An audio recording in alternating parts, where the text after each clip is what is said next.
Welcome to the Catholic Cafe, where Catholic truth is served fresh daily. We've made you a reservation in the luxurious corner booth, so come on in and see what's on the menu today. Now, here's your host, Deacon Jeff Drzymski.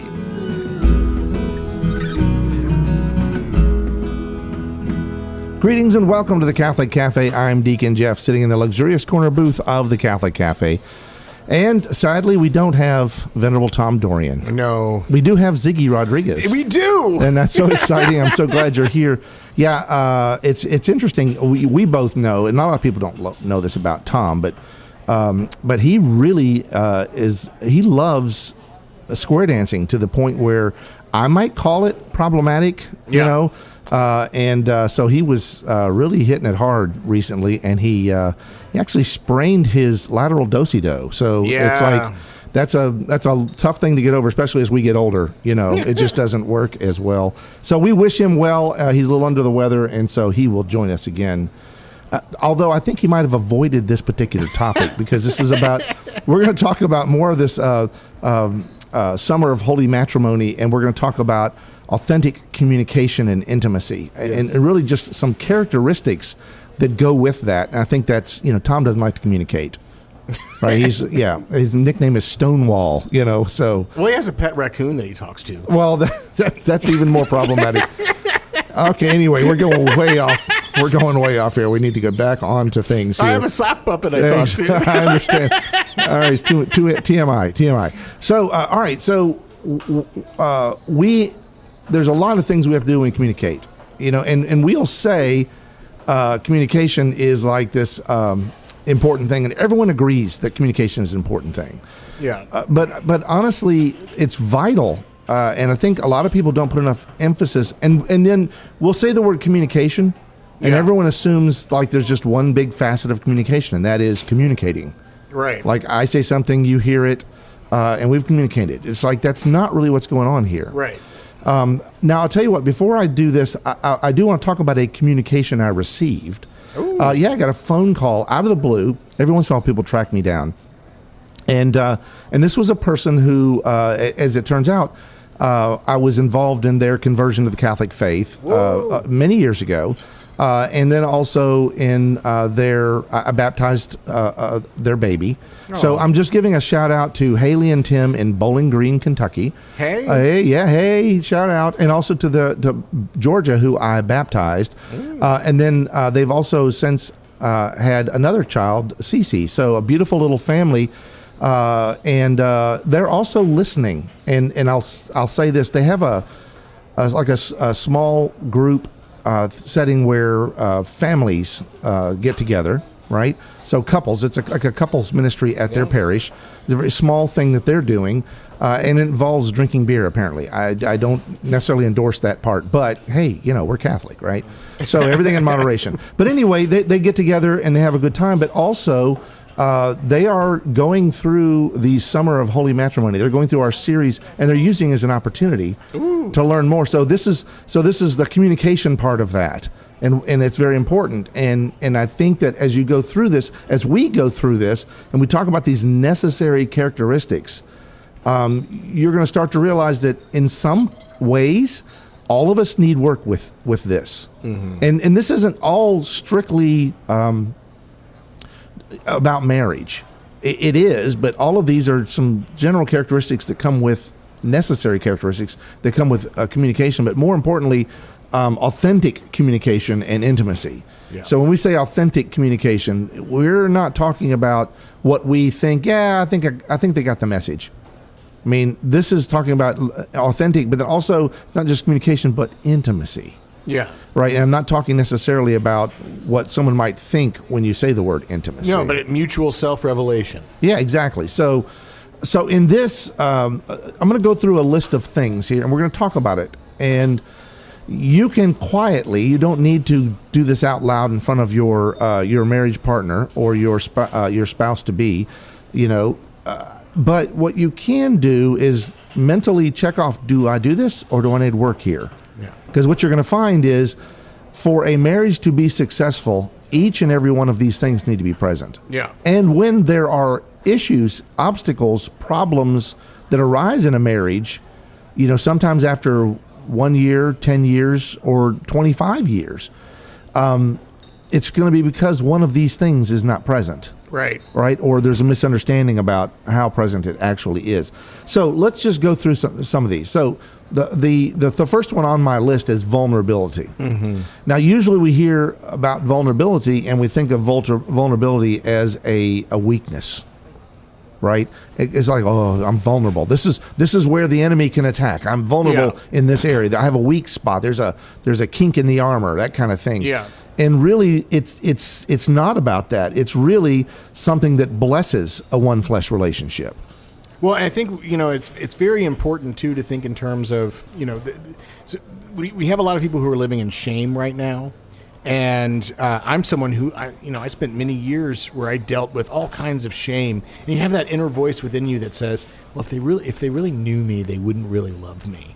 Right, and you feel like you have to hide who you are, right? And like we see the story of Adam and Eve, where what's the first thing they do after the fall? They cover themselves. Yeah. Right before they were naked and they were unashamed, and they, part of that was they were looking upon each other.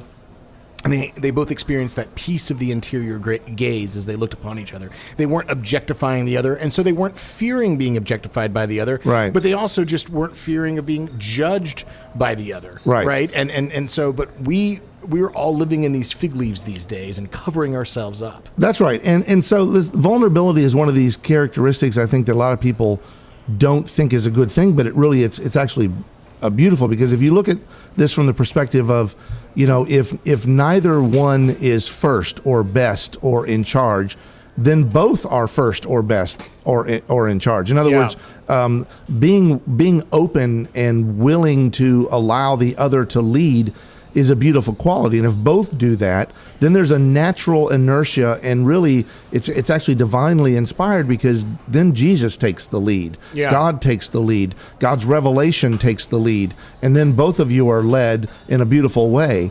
And so it's really beautiful to see that when that does happen. And there's also this image that comes to mind about vulnerability. We sometimes talk about two young folks that are in love as having puppy love, right? And, I actually think, that puppy love is a good thing. And the reason why is like that expression, where it comes from, like have you ever seen a puppy or a dog that you're trying to pet the dog, and then they roll over on their back and they expose their softest, most vulnerable parts to you. And it's a natural sort of giving in and giving over to you, and so you rub their belly and they love it, and their little leg kicks and all that kind of stuff, and it's a beautiful thing to see. But there is a willingness to allow themselves to be open, because usually in terms of a predatory world, an animal in the animal kingdom is not going to expose their vulnerable parts to you. Right. Their belly and where they are most vulnerable to attack. But they trust you, they love you, and they want to expose that part of themselves to you, right? Plus they're going to get a belly rub out of it, which is nice. But in terms of ourselves, we need to be willing to essentially expose the most vulnerable parts of ourselves to our significant other in marriage, because we are willing to open ourselves in that way, and it's a kind of humility. It's a kind of just a statement that I am yours, and then when it's reciprocated, you are mine. It becomes a beautiful exchange, right? And this is necessary in communication, that vulnerability, not trying to be prideful and win the argument, to always be the one in charge, to always have the right idea or the best idea. Sometimes you have the right idea or the best idea, but to be vulnerable is to be willing to accept the other's good idea, right? There's a lot of that needs to go on.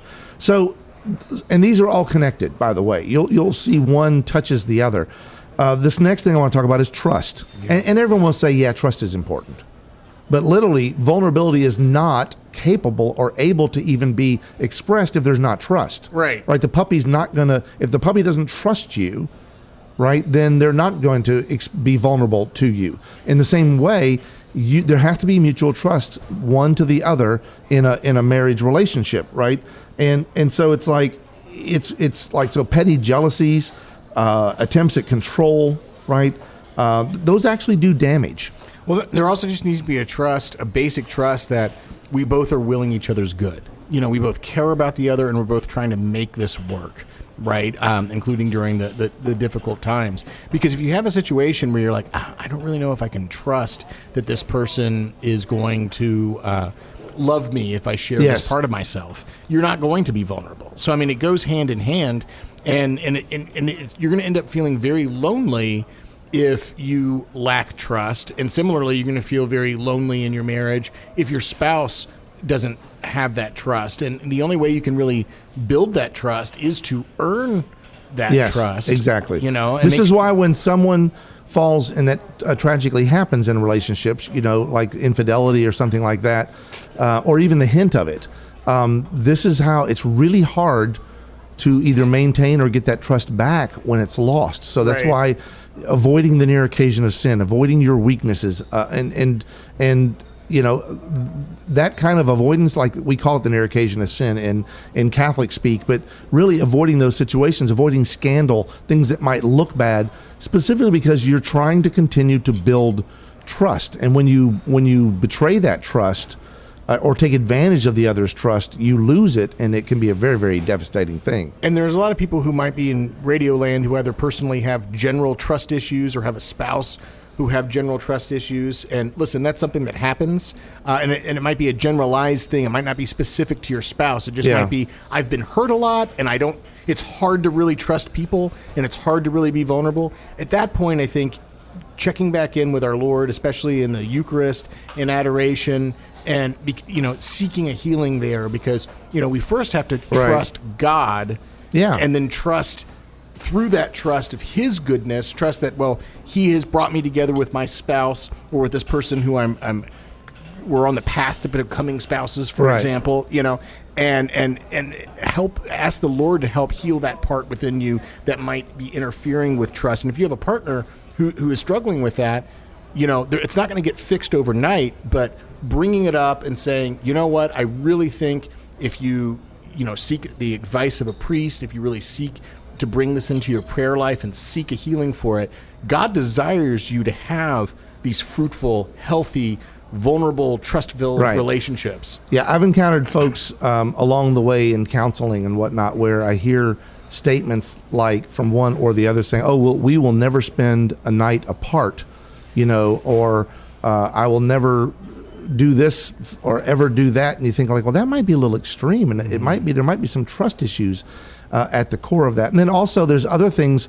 This is one of the reasons why we ask during marriage prep if the couple has a prenuptial agreement, because essentially what that's saying is, I don't trust you. Yeah, I mean, it just reeks of antitrust, and that's a problem. So, vulnerability and trust, and then the next thing I want to talk about is honesty, right? Honesty, essentially truthfulness, and so again, hand in hand, vulnerability, trust.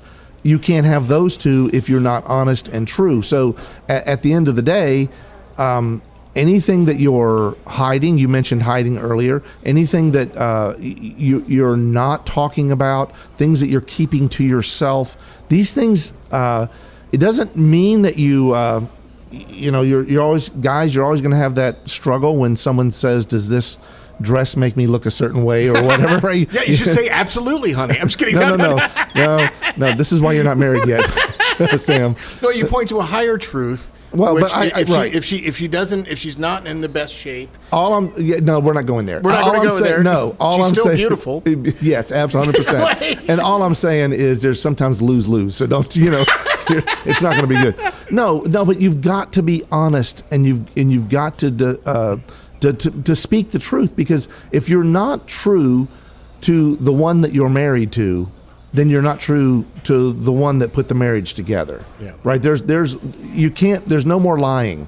Yeah. Right? There can't be hiding and lying and any kind of falsehood. Now, there are varying degrees of falsehood. There are some really bad lies, big lies, or what they used to call white lies, little small lies.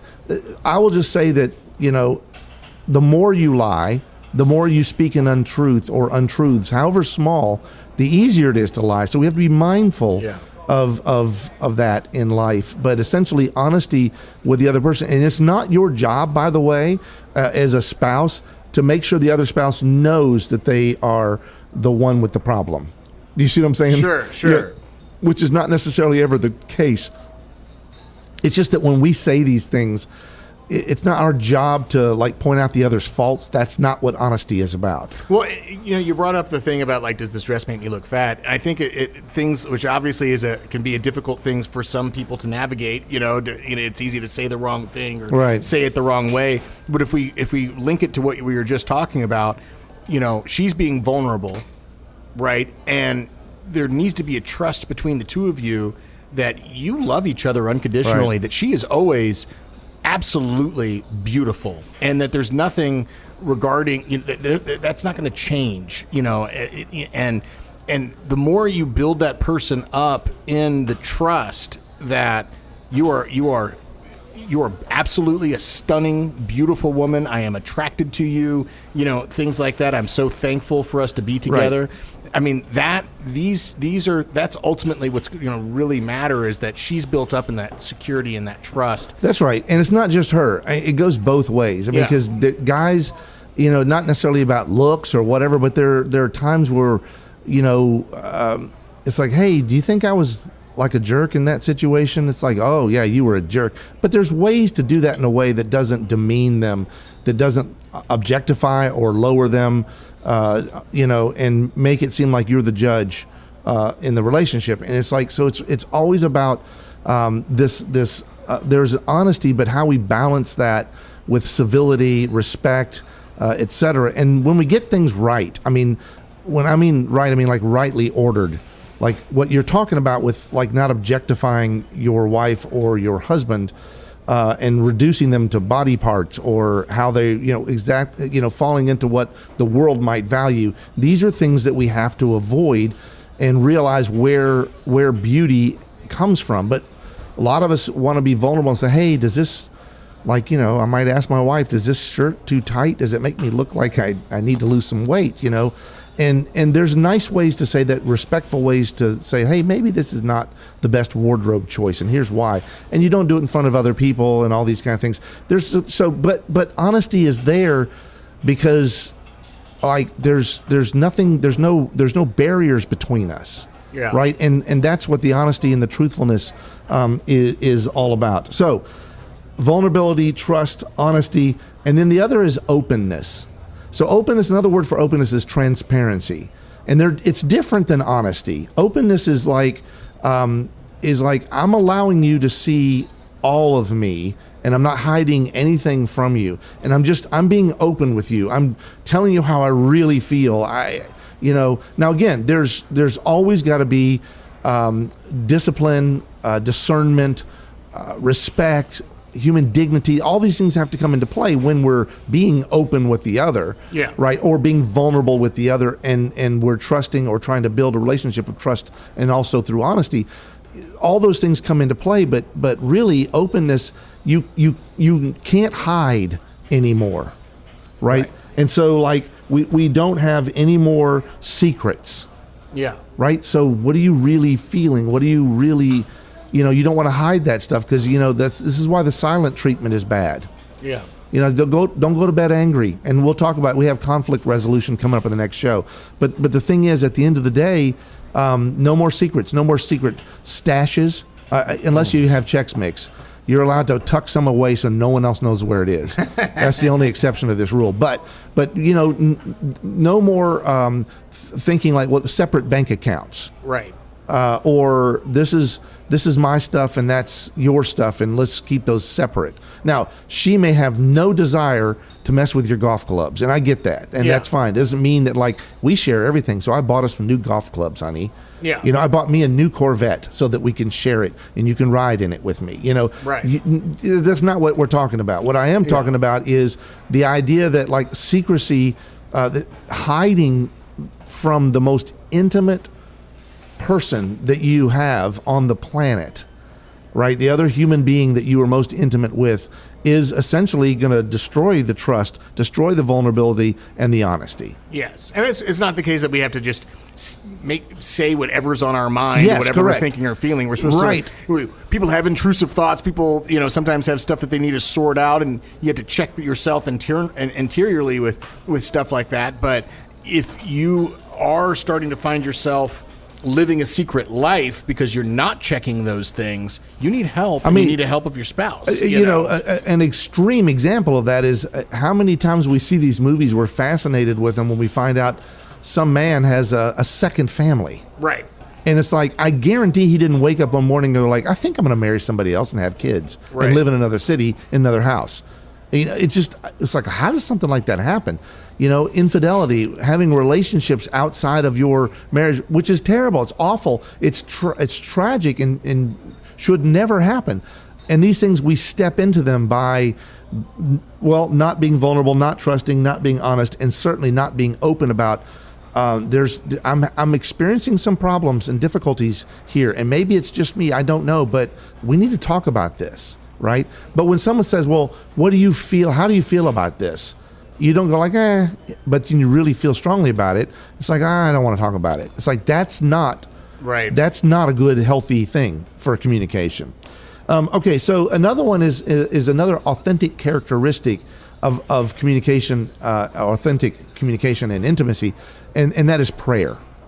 Prayer is something that is the spiritual glue that holds your relationship together. Praying together, being aware of what each other is praying for, or in that, in other words, your relationship is not between two people. Yeah. There are three people in your relationship. You've got to have Jesus in your relationship. And this is a hard one for a lot of guys, especially. And I don't know what it is about men.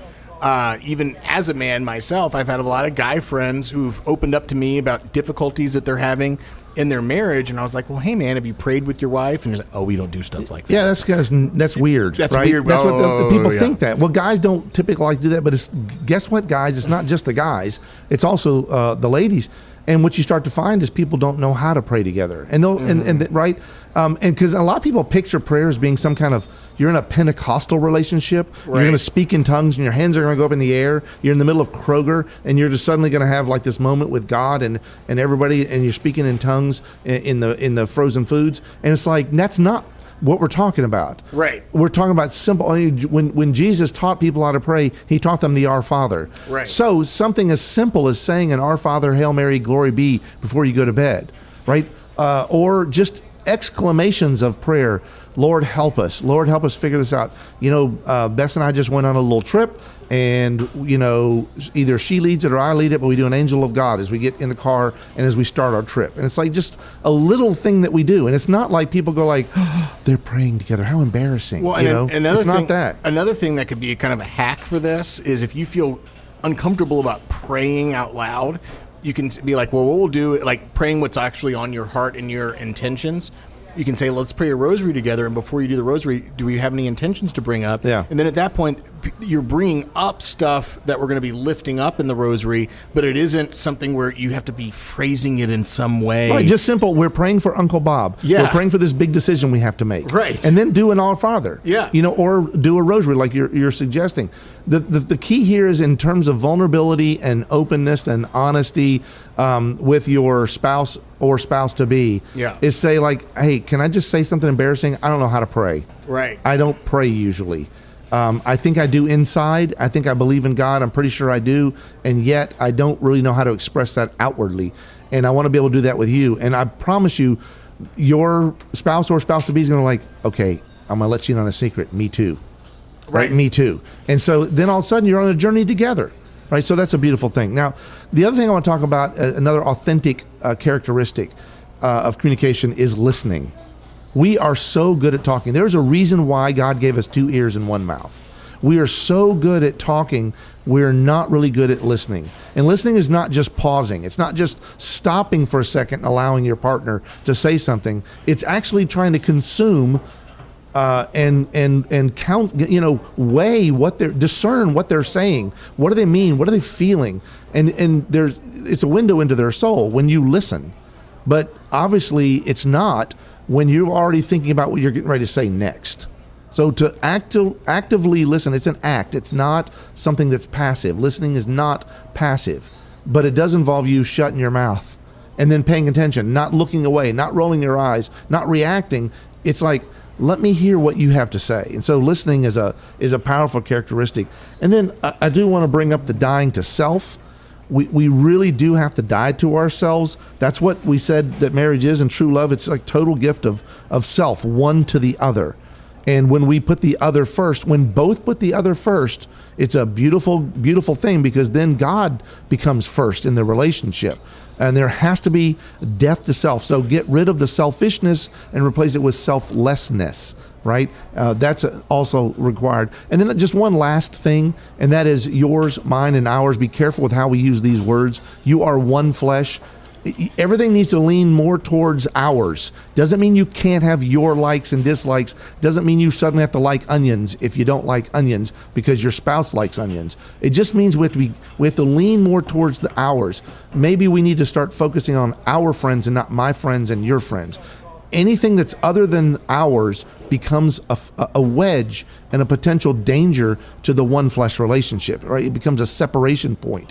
Doesn't mean you can't have like a weekend with the guys golfing, or the girls have a weekend that they go off and hang out and have a good time. It doesn't mean that those things don't happen. It just means that we have to keep all of that balanced. So all these things that we've talked about: vulnerability, trust, honesty, openness, prayer, listening, dying to self, mine, yours, and ours. All of these things are vitally important to authentic communication.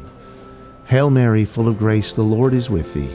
Blessed art thou among women, and blessed is the fruit of thy womb, Jesus. Holy Mary, Mother of God, pray for us sinners, now and at the hour of our death. Amen. Thanks for listening to the Catholic Cafe.